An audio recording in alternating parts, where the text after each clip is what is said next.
A grande crise da Venezuela surge quando o Chávez morre, nós temos a eleição super apertada, o Maduro vence, e aí é impressionante. Algumas pessoas da esquerda brasileira ainda acreditam que o Barack Obama foi uma figura análoga à esquerda brasileira. Gente, o Barack Obama foi o presidente que mais mobilizou tropas na história dos Estados Unidos. Barack Obama precipitou a guerra do Iêmen, a guerra da Síria, o bombardeio da Somália.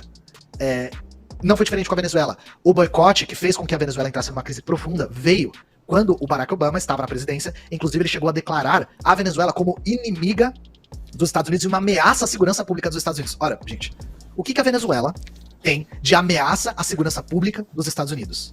E aí os Estados Unidos aprovam um documento que é acerca eu não lembro o nome do documento, mas era acerca dos direitos humanos na Venezuela. E aí eles bloqueiam a Venezuela, principalmente de comercializar o seu principal ativo, petróleo. Acontece que a Venezuela precisava muito de importados para conseguir suprir a demanda. A Venezuela importava 80% dos seus alimentos. Então, se você perde a sua principal fonte de renda em dólar, que era a principal moeda de troca, né? Isso acarretou na crise que nós vemos até hoje.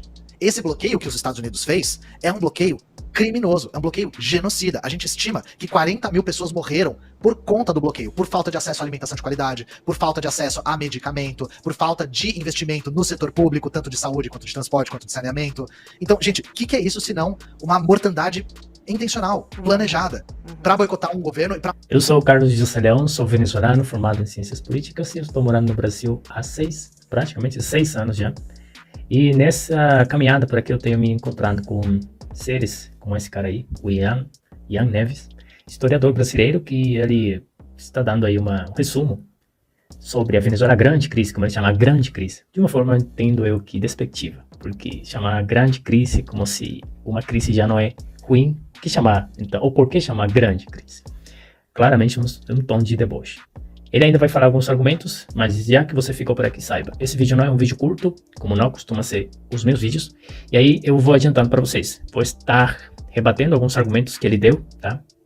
E eu quero que você assista até o final, porque já que você passou por aqui, é importante que você saiba as grandes mentiras que são ditas ou disfarçadas sobre a Venezuela nessa construção de narrativa do lado brasileiro para tentar esconder a crise verdadeira, a precariedade, a vulnerabilidade na qual se encontra hoje os venezuelanos, pior ainda, na qual se encontrava anteriormente da chegada inclusive do Maduro ao poder, esses venezuelanos que continuavam lutando por um país melhor. Eu vou dar alguns argumentos, então fico por aqui. Peço para vocês ficarem, na verdade, e derem esse apoio nos comentários no final, se vocês acharem pertinente. Vamos lá escutar um pouquinho mais do nosso historiador. Massacrar uma população. Ótimo. Agora a gente está tendo um pequeno alívio nisso por conta da guerra da Ucrânia, que fez com que o fornecimento de petróleo e combustíveis ficasse interrompido e os Estados Unidos voltassem a negociar com a Venezuela, que novamente está sentada no maior poço de petróleo do mundo e é petróleo de altíssima qualidade. Então, enfim, eu dei esse panorama todo da Venezuela para as pessoas entenderem com um pouco mais de profundidade da onde vem o antagonismo dos Estados Unidos à Venezuela. E por que a Venezuela nunca teve um projeto socialista no que diz respeito ao vocabulário marxista. Nós não tivemos uma revolução, nós não tivemos a construção de um partido de vanguarda para conduzir e manter essa revolução, nós não tivemos construção de maneira difundida. Tivemos algumas experiências com poder popular, sim, isso é fato, de deliberação regional e tal, mas nada o suficiente para conseguir, de fato, estabelecer uma correlação de forças mínima para a classe trabalhadora. Vamos lá, de uma vez, por esse último ponto que ele falou, que nós não temos, novamente, a questão dos marxistas assumirem os processos políticos dos países como próprios. Algo característico dos marxistas, o qual para eles não é errado, sabe? Porque a das premissas do marxismo é a internacionalização da luta política. Então, as lutas, elas são específicas de cada país, mas elas são exportáveis para os outros no sentido de construção de argumentos na luta de classes em outros países. Isso é importante queria dizer que soa chato falar dessa questão do marxismo, mas é importante porque um cara como esse tem um canal de mais de 300 mil inscritos, pelo que eu vi, só no Instagram, e no YouTube ele tem milhares de seguidores e inscritos também. Então, falar nesses termos, claramente a galera está lendo ou só consumindo, pelo menos na parte utópica, o que é o marxismo. E aí a primeira negativa é assumir que na Venezuela sim houve uma única plataforma de gestão política e ideológica do chavismo, que foi o Partido Socialista Unido na Venezuela. Criado, agora eu estou jogando aqui uma data, acho que foi em 2006, 2005, 2006, tá? Antes disso, o que vinha funcionando era o movimento Quinta República, um movimento aliado só construído na base do chavismo. Quando nasce o Partido Socialista Unido da Venezuela, obviamente ele aumenta. Hoje, inclusive, eu acho que é o partido que mais tem inscritos na sua plataforma a nível nacional.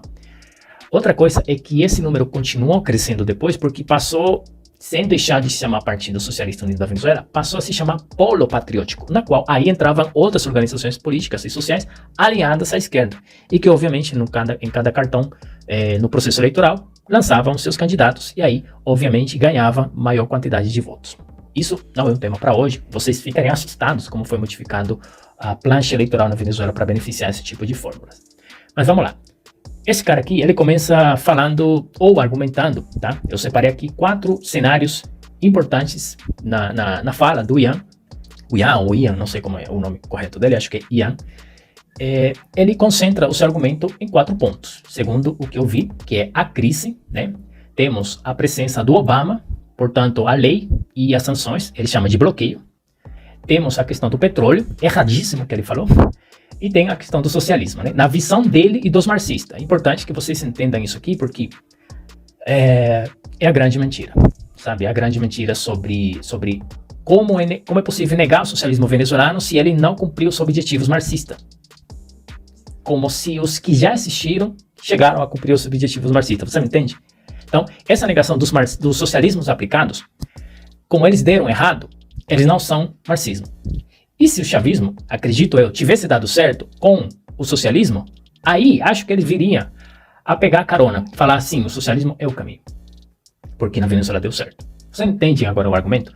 É a negação do fracasso e não assumi-lo como, evidentemente, uma praxe real do quando é levado o socialismo na prática e as suas modificações de acordo a cada país, evidentemente gera crise. Primeiro, vamos falar da crise social, econômica, que a gente vai aprofundar aqui. Mas por quê? Porque abandona o elemento humano de trás de tudo isso, que é a liberdade de escolha que cada um decide e deseja ter para seu país, sua família e para si próprio como indivíduo.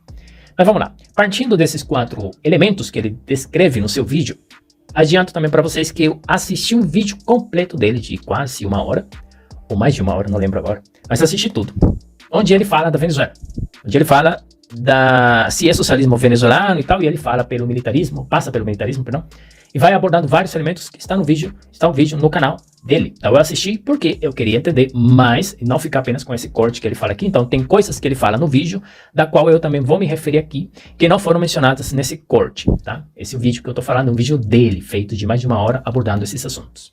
Vamos lá com o nosso primeiro aspecto. Primeiro, a crise. Ele fala que a grande crise começa com a morte do Chávez. Como ele não explica a grande crise, da onde vem e que compõe a grande crise, eu devo admitir para vocês que o cara está errando. 10 anos, pelo menos, de esquentar o que era o desequilíbrio social e político na Venezuela. Através de várias coisas pontuais, importantes que eu separei aqui para vocês, seguramente tem muitas mais. Mas eu separei essas aqui porque muita gente desconhece o que era prévio à chegada do Maduro. As crises, as pequenas fraturas que se deram antes da morte do Chávez. Primeiro, 2003, com o que ele chama golpe petroleiro na Venezuela, foram demitidas 18 mil pessoas. Muitas dessas pessoas estavam de férias no dia do que eles defendem como golpe.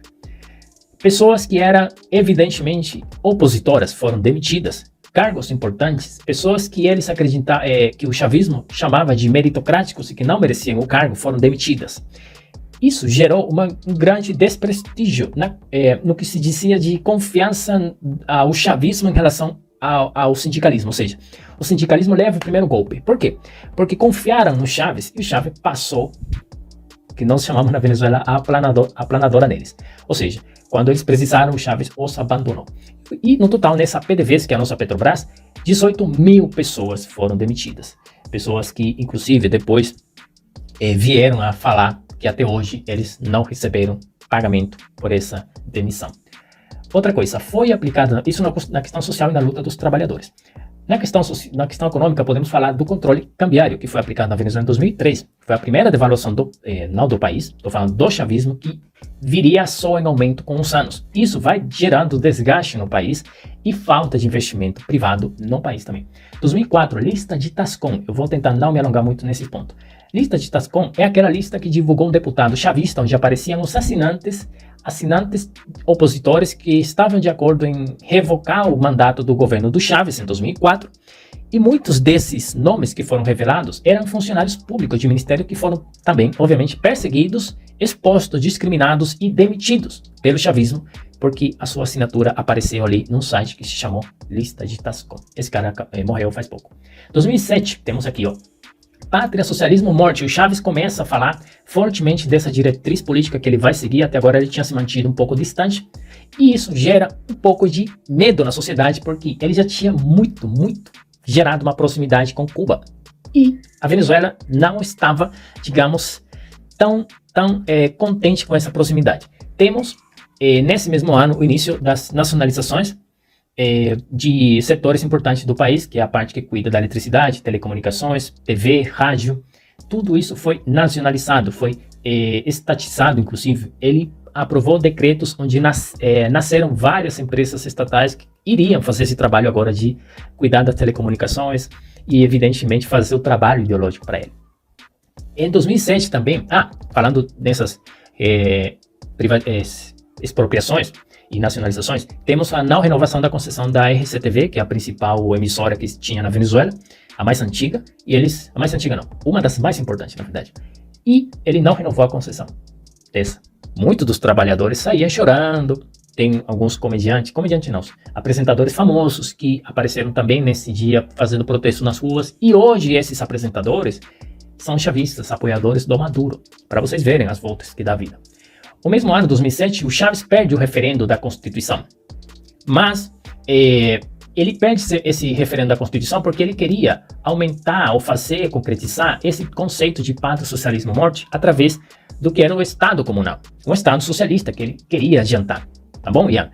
E isso gera uma rejeição muito grande na Venezuela que vai a protesto nas ruas. Gera protesto nas ruas. É uma crise, obviamente, que vai animando as pessoas a se manifestarem, a buscarem a liberdade política. E ainda não é a morte do Chávez. Estão faltando 6 anos para a morte do Chávez. Continuaram as nacionalizações massivas e expropriações. Isso aqui eu não vou entrar muito em detalhes, mas eram grandes empresas, importantes empresas. Inclusive, nesse ano 2006, a ExxonMobil, vocês devem lembrar dela, a ExxonMobil, foi expropriada também, essa empresa. Dizem que ela não se adequou aos ditames do país, mas vai por aí. A ExxonMobil foi expropriada, o chavismo não devolveu o dinheiro da infraestrutura que essa empresa tinha na Venezuela. Em 2018, inclusive, saiu, 2015, acho que saiu um informe da ONU, ou alguma comissão que foi feita nos Estados Unidos que reconhecia que o governo da Venezuela, ou a Venezuela devia não sei quantos milhares de dólares para essa empresa. 2009, o Chávez cria o governo paralelo da prefeitura de Caracas, que é aquela que eu tenho falado muitas vezes, que é aqueles governos paralelos que surgiram. O Chávez perde essa prefeitura de Caracas, a mais importante do país, e ele, com inveja daquilo, porque sabia que a oposição tinha conquistado um espaço político grande, cria um governo paralelo, que é o governo do Distrito Capital, foi colocada uma mulher naquele momento. Tem vídeos também no meu canal falando disso. Nesse 2009, através de decretos, ele aprova várias leis, acho que foram 9 leis só nesse ano, em função da constituição do Estado comunal. Por que, se a gente já tinha dito em 2007 que não aprovava a reforma da Constituição, dizendo que não? Pois bem, ele fez, mesmo assim. Então, isso vai alimentando o sentimento de descrédito nesse processo político, sabe? E não estou falando de fome, estou falando necessariamente da confiança política na democracia, que no momento estava sendo atacada já na Venezuela. Por quê? Você volta para uma coisa e o cara, mesmo assim, através de leis e decretos, fazia o negócio andar para frente na sua conveniência.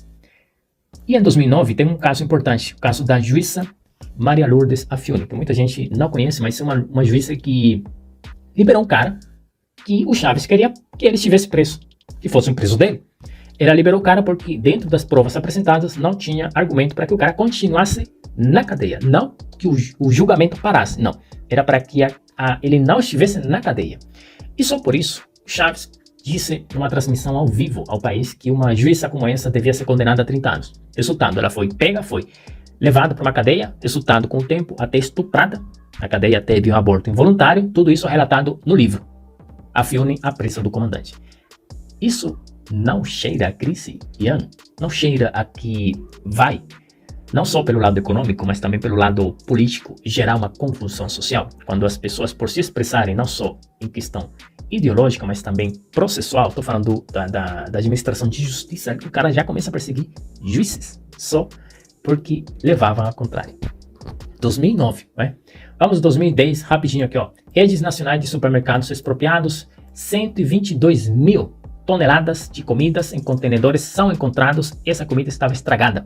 122 mil toneladas, gente. Olha só, tanta fome que tinha na Venezuela. 2013, eleições Maduro-Capriles. A diferença é de menos de 300 mil votos, com o qual Maduro ganha aquela eleição. Menos de 300 mil. Maduro se compromete a contar manualmente os votos e até hoje, 2023, estamos aguardando a contagem dos 100% daqueles votos. O cara recuou imediatamente no dia seguinte e não contaram os votos. É por isso que ele é considerado ilegítimo daquele dia. Mesmo assim, o Capriles reconheceu dias depois o Maduro como presidente. Isso considerando inclusive uma traição pelo povo que elegeu, que votou nele, na verdade. Porém, esse ano, 2013, também houve eleição de governadores e prefeitos. E o chavismo voltou a colocar governos paralelos nessa continuidade, né, de não respeitar o voto popular. 2014, aqui já estou chegando no Obama, que ele falou. Em 2014, antes do Obama assinar aquele decreto, que não entraria em vigência em 2014, porque foi em dezembro de 2014 que foi assinado esse decreto. Mas antes de chegar no mês de dezembro, tinha protestos em todo o país, toda a Venezuela. Esses protestos geraram muitas mortes de jovens. Além disso, os Estados Unidos estavam seguindo rotas de narcotráficos que cobriam a Venezuela. Por isso, além das protestas e as violações sistemáticas de direitos humanos, execuções extrajudiciais que vêm sendo investigadas desde 2014, o Obama assina esse decreto nesse dezembro, dizendo que a Venezuela era considerada uma ameaça para a segurança interna dos Estados Unidos. Obviamente, em que afetou isso? Afetou em que esse decreto veio com várias sanções. Sanções para funcionários ligados ao governo do Maduro. Obviamente, o Chávez já tinha morto em 2013, né? Supostamente. Mas muita gente fala que ele morreu em 2012. Mas, enfim, esse cenário que Obama abre, evidentemente aumenta a tensão no país. Por quê? Porque o Maduro, sabendo que os protestos eram contra o seu governo e que ele continuava criando governos paralelos em mais de 5 governações e várias prefeituras, ele colocou cargos paralelos para desconhecer o voto popular de pessoas que tinham votado nos seus candidatos. E também a questão do narcotráfico comprometia mais os aliados dentro do governo, ou seja, pessoas que tinham cargos importantes no chavismo estavam sendo investigadas nos Estados Unidos. A grande comprovação disso veio em 2015, né? Tenho aqui governos paralelos, que é a conformação do Congresso do Supremo Eleitoral Express. E em 2015 também acontece, na verdade eu tenho isso aqui mais ampliado, mas em 2015 acontece também a prisão dos sobrinhos da primeira-dama.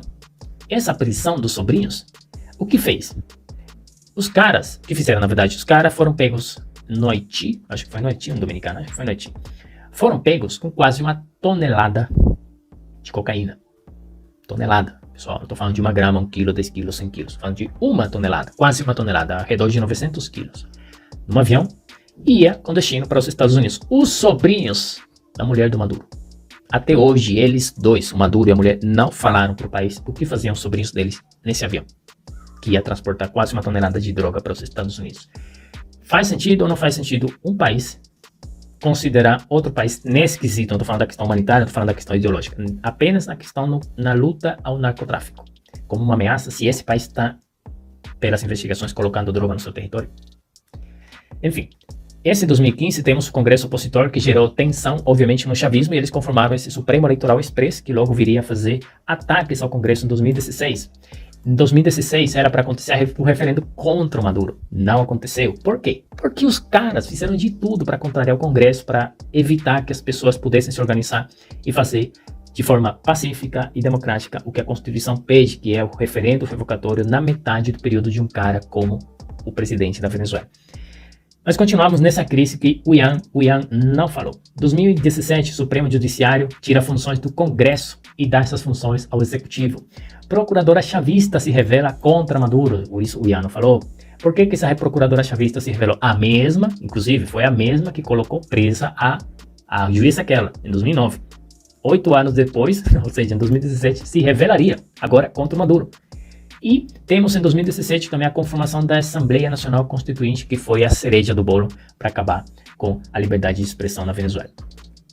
Mas trouxe aqui alguns índices para que as pessoas fiquem ali entendendo o seguinte. Esses são, segundo o Banco Central da Venezuela, o número de reservas internacionais em milhões de dólares. Em 2000 estava em 20 mil. Entre 2005 e 2010, acumulou tudo isso aqui, acima quase 35, quase 40 bilhões de dólares as reservas. Isso tem a ver com o crescimento do preço do barril de petróleo. Então, por que muita gente nega isso? Que houve crescimento do barril de petróleo na Venezuela e que isso, de fato, poderia gerar riqueza para aplicar esses recursos no crescimento do país. Muita grana saiu daí, gente. Muita grana. Só as reservas. Isso aqui não fala da compra direta do petróleo. Isso aqui não fala da compra direta de milhares de recursos que tem a Venezuela, como o ouro, como, sim, acho que vários minérios que a Venezuela comercializa e que gera muita riqueza ao país. Mas, vocês veem, 2013, 2012, 2013, 2014, inclusive eu anotei aqui 2011, começa a despencar nesses anos. Tem aqui 2014, 2015, 2016 e 2017. Quando que o Obama assinou o decreto? Dezembro de 2014 e começou a ser aplicado em 2015.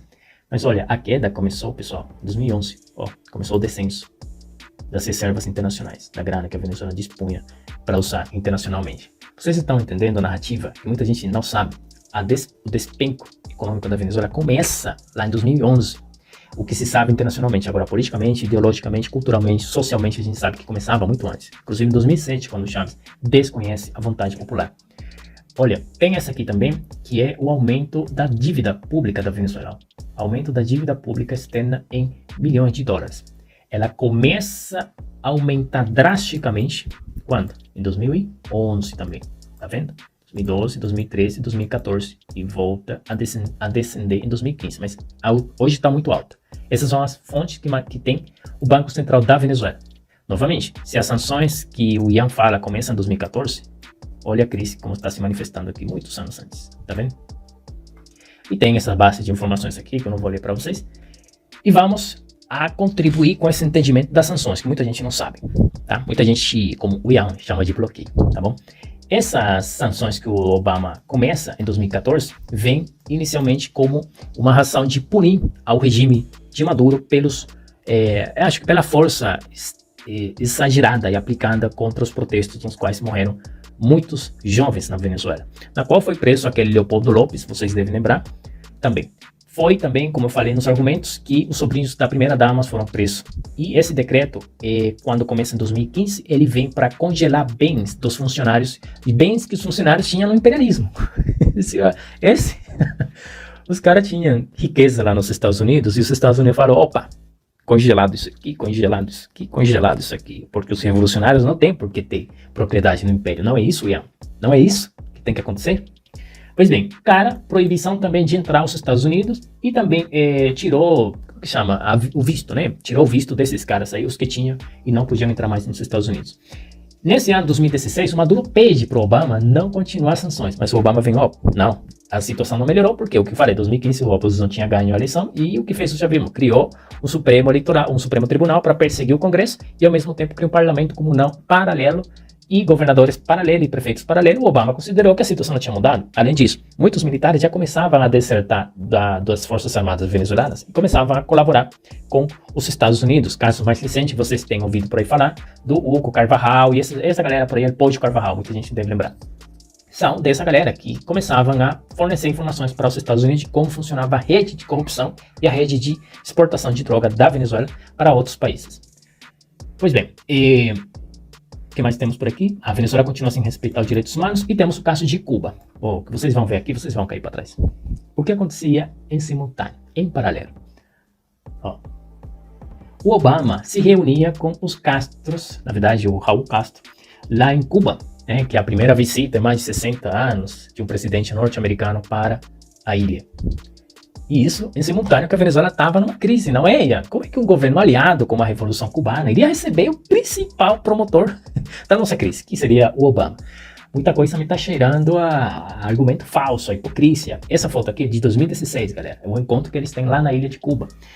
E diga, o Chávez e o Maduro entraram numa briga com os Estados Unidos porque os Estados Unidos tinham imposto um bloqueio sobre Cuba.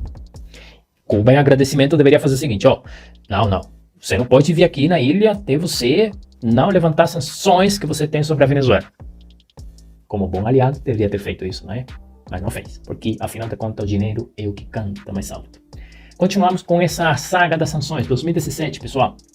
Trump chega ao poder, mais sanções, nesse caso aqui apontamos mais questões financeiras sobre os altos mandos do chavismo, alta hierarquia, mais casos de narcotráfico. O Trump faz sanções também sobre os bônus de PDVSA que fazia a comercialização nos Estados Unidos. O cara proíbe os Estados Unidos comprar esses bônus da PDVSA, que são aquelas moedas de troca que todas as instituições usam em favor para obter divisas no exterior.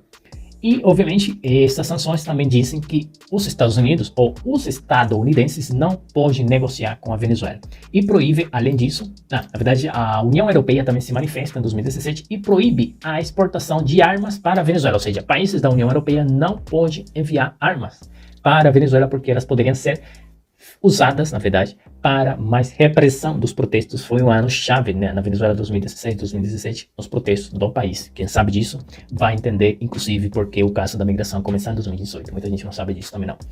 Perfeito. Chegamos em 2018, o Trump continua com as sanções paramilitares, tá? Essas sanções para os militares era porque tinha enriquecimento ilícito deles e tinha muitas propriedades nos Estados Unidos. Também foram banidas os vistos desses caras e proibida a entrada para os Estados Unidos. E chega o ano da cereja da crise. Em 2019, esse endurecimento das sanções, agora sim, chega a questão da PDVSA, tá? 2019, gente, porque até agora as sanções tinham sido para pessoas, sabe? Ligadas ao governo, mas afinal eram pessoas. E o chavismo, desde 2015, estava empenhado em falar que as sanções eram para o povo, e não eram para o povo. Em 2019, quando o Trump assina decretos de sanção para congelamento dos bens e ativos das empresas, ou seja, ligadas à PDVSA, a Petrobras venezuelana, porque era acusada de uma rede de corrupção internacional que envolvia a plataforma, a estrutura toda da PDVSA, barcos que eram usados para enviar petróleo ilícito, para vender petróleo no mercado ilicitamente. Tudo isso é o que eu estou falando que foi divulgado, inclusive, pelos porta-vozes dos Estados Unidos. Aqui não estou falando, isso foi o que eu achei, não. É assim que você vai encontrar a informação. E essas sanções são as que, de fato, afetam aos recursos que a PDVSA tinha nos bancos dos Estados Unidos. Isso que fica muito claro. Por quê? Esses fundos ficaram bloqueados ali nos bancos, não podia sair. Mas isso não significava um bloqueio para a Venezuela. Vou explicar por quê. Porque tudo que podia ser exportado para a Venezuela, que fosse bem destinado a qualquer ajuda humanitária, como alimentos, como gasolina, como qualquer coisa que funcionasse como recurso importante e útil para a sociedade venezuelana, podia entrar no país, podia circular para o país através de transações econômicas que tivesse envolvido algum banco norte-americano, né, dos Estados Unidos. Isso que muita gente não fala, dessa questão dos recursos da ajuda humanitária. E é em 2019 que acontece isso aqui, ó. Muita gente também não conhece, mas é hora de falar disso. Essa ponte aqui é o ponte da Las Tienditas. É a ponte que divide a fronteira Colômbia e a Venezuela. Essa aqui são os caminhões de ajuda humanitária que a ONU pediu e que muitos países doaram para que a Venezuela aceitasse devido à crise que tinha de falta de alimentos e escassez que tinha na Venezuela. E o que fez o chavismo? Bloqueou a entrada. Aqui tem um piquete da Guarda Nacional Venezuelana, e os caras incendiaram com bombas lacrimógenas os caminhões. Isso aconteceu aqui no Brasil também. Você pode ver a fronteira, procurar as notícias de 2019 e vai encontrar notícias onde encontra-se caminhões tentando acessar a Venezuela para levar essa comida e não foi possível. Tá bom? Agora vamos para a questão do petróleo. Tá bom? Vamos para a questão do petróleo para que vocês saibam essa grande mentira que o Ian disse aqui. Que o petróleo da Venezuela é de grandíssima qualidade. Esse petróleo fica aqui, ó. Fica no estado Zulia, estou marcando aqui em vermelho, na parte de vermelho, na verdade, onde está o petróleo chamado o petróleo mais ligeiro que tem a Venezuela. Agora, o que ele disse que a Venezuela descansa, está reposta sobre as maiores reservas do petróleo do mundo, estão aqui, essas reservas. E eu vou explicar a mentira, onde que está a mentira, tá? Lembra que eu falei que ia defender 4 argumentos: a crise, as sanções, o petróleo e o socialismo. Vamos pelo petróleo. Pessoal, o petróleo, ele é dividido em tipos de petróleo, sabe? O que se comercializa internacionalmente. O petróleo leve é o que está... Na verdade, vamos começar. O petróleo ele é medido pelas siglas de API, tá? O nível de presença de açúcar e outros minérios que tem o petróleo. Pela presença disso, gera uma densidade que é considerada uma medida para considerar um petróleo bom, um petróleo ruim, um petróleo muito pesado. No caso, um petróleo bom deveria ter, segundo essa medida aqui, API acima de 30. É um petróleo bom. Tem petróleo chamado petróleo Brent, que é acima de 38, uma coisa assim, que é um petróleo muito, muito bom para comercializar. O petróleo médio tem entre 22 a 30. O petróleo pesado tem acima de 22, não, acima não, que chega, eu estou falando, maior é acima de 30, o petróleo médio que tem entre 22 a 30, e o petróleo pesado menor a 22, tá? Se for acima já é médio. E o extra pesado é menor que 10, ou seja, o indicador API. Qual é a conclusão? Quanto maior o grau API, maior valor do produto no mercado. O API é maior quando o petróleo é mais leve, como por exemplo o petróleo classificado como médio é mais caro que o pesado, e assim por diante. Por que eu falo essa descrição aqui para vocês, quem está assistindo esse vídeo aqui? Que o petróleo, não o petróleo que eu assinalei no estado sul, senão aquela que tem as maiores reservas na Venezuela. O petróleo que tem o lugar da Venezuela que tem as maiores reservas de petróleos é menor de 12 API. Menor, ou seja, é um petróleo extra pesado. Portanto, é um petróleo dificílimo de comercializar, porque ele é petróleo pesado e não tem refinarias no mundo que considerem bom negócio tratar esse petróleo. E o que faz na Venezuela há muito tempo? O que faz, inclusive antes do chavismo? Sabendo disso, porque o petróleo é pesado na Venezuela, vou voltar aqui 2 telas para que você saiba. Eu estou falando dessa parte aqui, pessoal. Estou falando dessa parte aqui. Esse petróleo aqui, ele é mais leve, mais de qualidade, obviamente. E esse aqui é o mais pesado. O que precisa esse petróleo? Ele precisa ser refinado, é o que se chama. Refinado é, você extrai o petróleo, tá? Ele faz um tratamento que foi criado, a estrutura foi criada por engenheiros venezuelanos, que é tirar o petróleo lá embaixo mesmo, no sentido de extrair o petróleo, através de água a altas temperaturas, gerando um vapor que faz com que o petróleo possa ser extraído sem correr o risco de que ele solidifique, ou seja, que ele fique duro, porque ele é tão pesado quanto, inclusive a gente pode comparar, eu estava lendo, que pode ser comparável ao asfalto. Sabe o asfalto que você pega aquela massa dura e coloca e ele em seguida fica duro? Esse petróleo é tão pesado nesse sentido que se ele chegar à superfície e ficar exposto, ele vai endurecer. E a questão do asfalto é um melhor exemplo. Então, água a altos números de vapor faz com que o líquido continue e ele possa ser enviado para refinarias. Porque a Venezuela tinha vários negócios internacionais de refinarias, onde enviava buques com petróleo pesado, era refinado. O que era o processo de refinamento? Que era trazer petróleo mais leve, juntar com esse petróleo pesado e torná-lo um petróleo mais liviano, né? Um petróleo mais leve. Esse produto comercialmente foi chamado de petróleo sintético. Esse é o petróleo que a Venezuela vende ali nessa faixa petrolífera do Orinoco, sabe? E que não digam para vocês que a Venezuela tem petróleo de qualidade. Bem, mas não é na reserva. A reserva precisa de um tratamento muito caro que poucas empresas fazem. E muitas empresas deixaram de fazer porque a Venezuela deixou de pagar. Uma delas, inclusive, foi a ExxonMobil, que o Chávez expropriou lá em 2007. 8 anos da presença do Obama ali, assinando aquele decreto. Vocês estão vendo? Já as refinadoras deixaram de trabalhar na Venezuela há muitos anos. Isso traria problemas com o processamento do nosso petróleo. E a presença, obviamente, traria falta de dinheiro para ingressar no país. Então, e há muita coisa, você passa por cima, inclusive aquele vídeo seu, falando em questão do petróleo e desconhece, de fato, essa informação. Isso aqui que eu estava mostrando para vocês, sobre o menor de 12 API, está no próprio site da PDVSA, da nossa Petrobras. Essa faixa petrolífera se chama Faja Petrolífera del Orinoco Hugo Chávez Frías. Eles colocaram o nome em honor ao Chávez. Vamos para a parte do socialismo. A parte do socialismo é importante, vou tentar não me alongar aqui, porque muita gente fala que ele não é um socialismo, como o Ian fala, não é um socialismo, pelo menos não no vocabulário marxista. Aquilo com que a gente, começou falando. E é importante falar um pouquinho aqui, isso aqui talvez muita gente não goste do socialismo, mas é importante que você se entenda qual raiz tem o socialismo venezuelano. O socialismo venezuelano, ele tem, vou mostrar aqui primeiro para vocês, ele é chamado de socialismo do século XXI. É um termo que foi escrito por esse cara aqui, um alemão, Heinz Dietrich, uma coisa assim. Esse cara tem um livro onde ele começa a usar o termo século XXI. O Fidel Castro, segundo revelado por essa mulher aqui, a Hilda Molina, que é uma neurocirurgiã, ela revela que esse cara, que o Fidel Castro, tinha lido o livro desse cara aqui, mas ele não gostou dos argumentos que ele usava para a construção do século XXI, mas que mesmo assim ele tinha gostado do nome. Esse cara, o Fidel Castro, através dessa mulher aqui e da Molina, aconselho a vocês procurarem, mesmo assim eu vou trazer mais vídeo dela, porque o que fala é potente em relação a isso. Ela conviveu com o Fidel muitos anos, muitos anos. Enfim, ela convence o Chávez de contratar esse cara para que seja seu assessor na construção desse século XXI e na adaptação para a Venezuela e para a América Latina. No caso venezuelano, esse socialismo do século XXI está, obviamente, apoiado em 3 símbolos nacionais. Por isso é importante que a galera saiba da sua história, saiba da distorção que eles fazem com os símbolos pátrios, porque muita coisa aqui foi feita. No caso do Bolívar, a apresentação da imagem do Bolívar, através do olhar do chavismo, fez com que hoje muita gente só saiba de Bolívar associado ao socialismo bolivariano. Isso é uma grande burrice, gente. Um grande erro, inclusive, da própria direita, que não sabe disso. Esse socialismo tem apoiado em 3 raízes.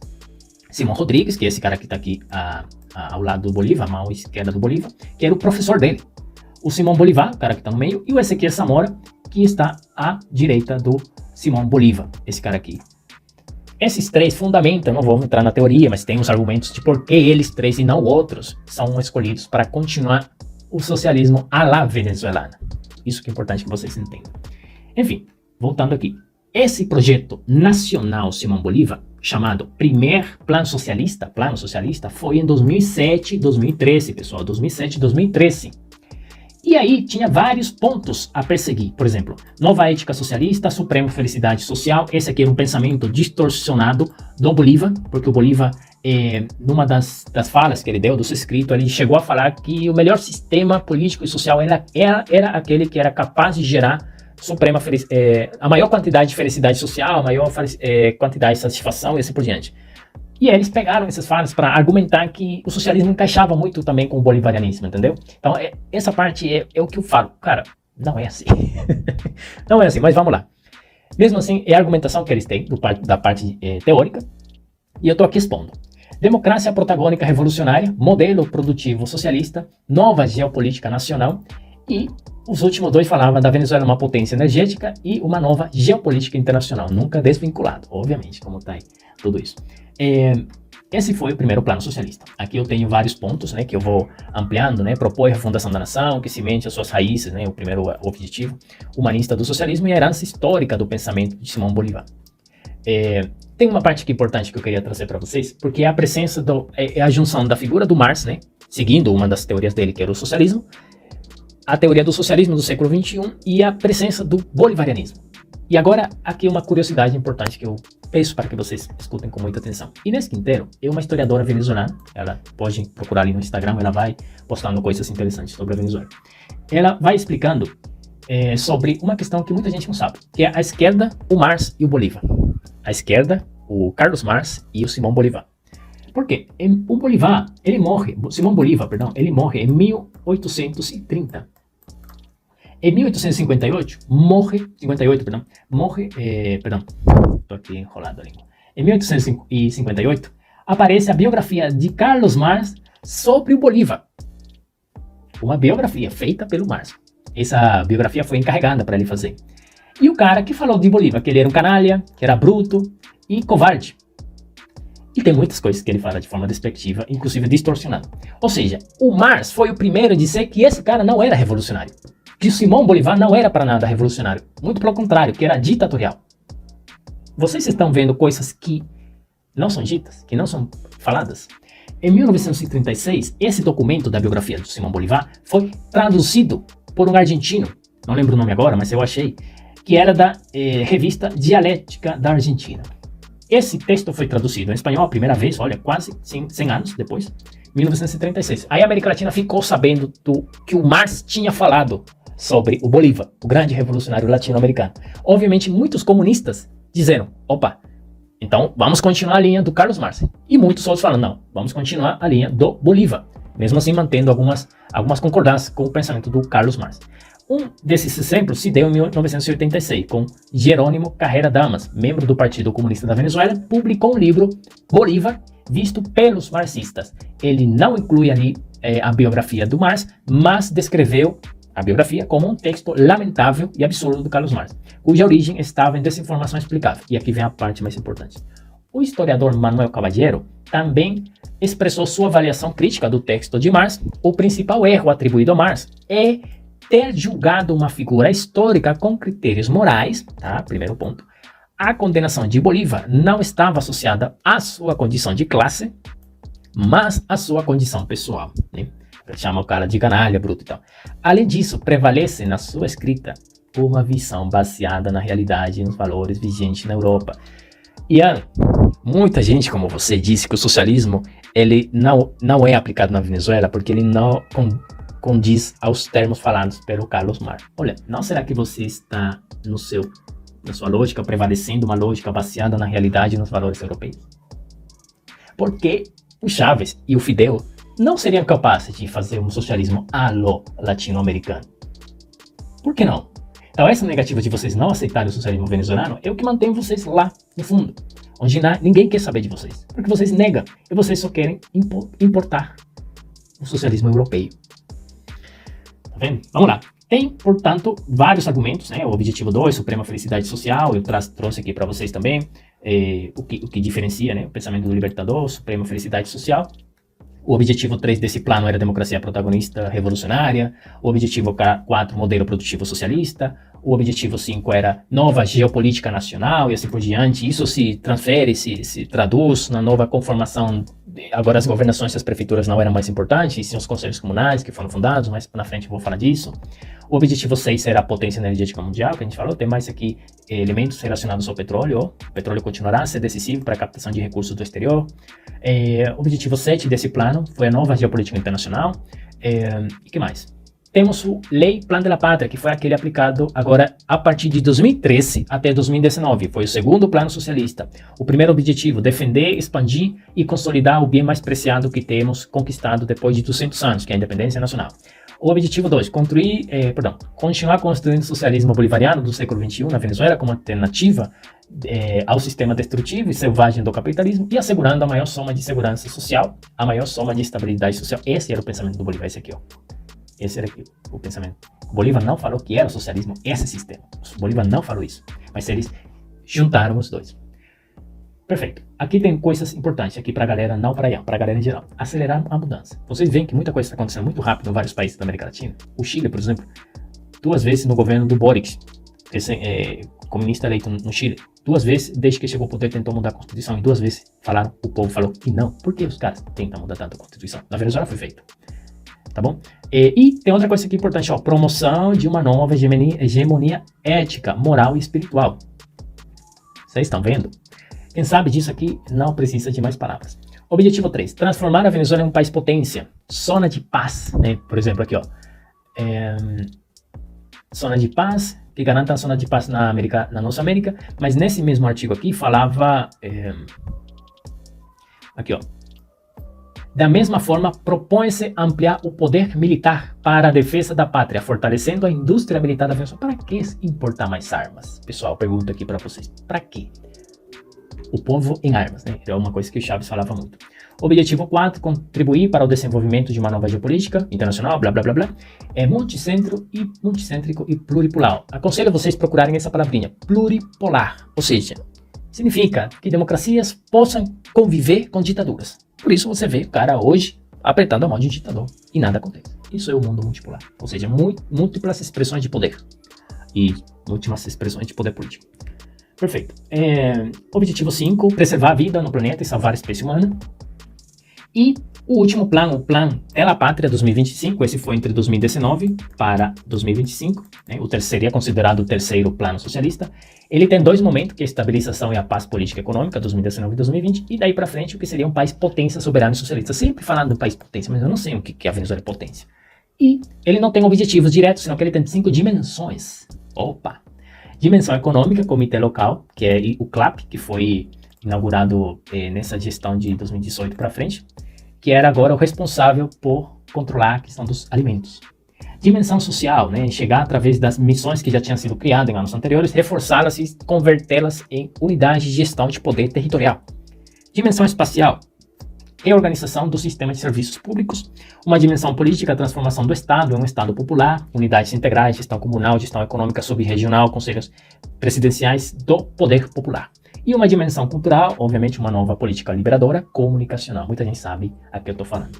Perfeito. Eu separei aqui, pessoal, algumas conquistas do chavismo. Eu vou falar apenas de umas 3 realizações da Revolução Bolivariana, nesses 25 anos que eles estão no poder. Ele fala da Constituição, fala do controle agora da faixa do Orinoco, do petróleo, fala da diplomacia bolivariana. Vocês sabem o que se trata isso? Favores feitos na América Latina, dinheiro vai, dinheiro vem, isso é integração.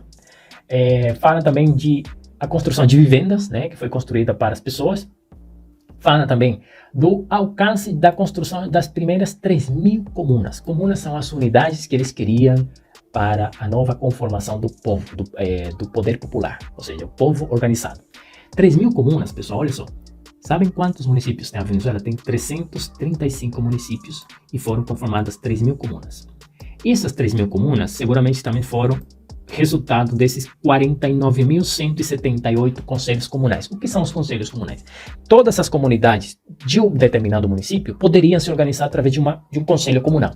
Por sua vez, cada conselho comunal tinha um voceiro para tratar assuntos de eletricidade, da água, cultura, esporte, administrativo, contábil.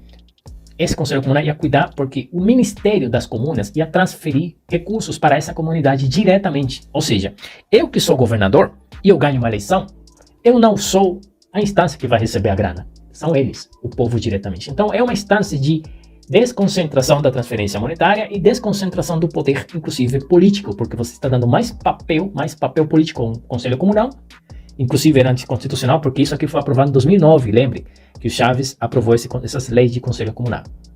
Enfim, essa parte aqui, o Ian fala que tem algumas questões do socialismo regionais, é isso aqui que ele está falando, é isso aqui. Só que ele não dá muita profundidade, por alguma coisa ele não falou em intensidade. Mas são 49.000 conselhos, gente. Multipliquem aí em promédio 49.000 por 10.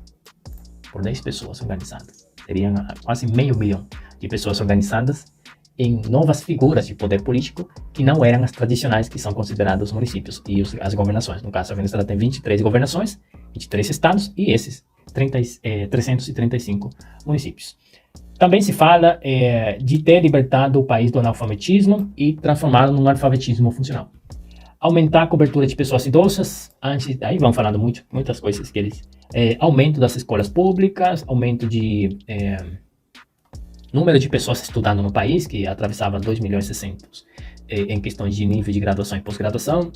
E essa parte aqui que eu queria mostrar para vocês também compreende a questão da escola. Ou seja, tem coisas que foram feitas em função da educação, só que não foi educação de fato, de qualidade, como eles forçam a barra em que seja assim. Outra coisa que eles falam aqui que é mentira. O emprego formal de 60% em 2018. Galera, isso aqui é a mentira maior que existe. Por quê? Esse número em 2021, inclusive em 2022, tem uma enquete feita pela Encobe, esse aqui, Encobe se chama, onde revela que acima de 60% da população, ou mais, 60, 70, está na informalidade, ou seja, que não trabalha formalmente. Perfeito, o que mais posso falar aqui para vocês? Acho que resume bastante bem sobre a questão da Venezuela nesses 4 argumentos que eu falei, defendendo que sim existe socialismo na Venezuela e podemos debater aonde existe e onde não existe, porque tem se mantido o Maduro no poder é outra coisa, tem a ver com a militarização do poder e a repressão dele no poder contra o povo.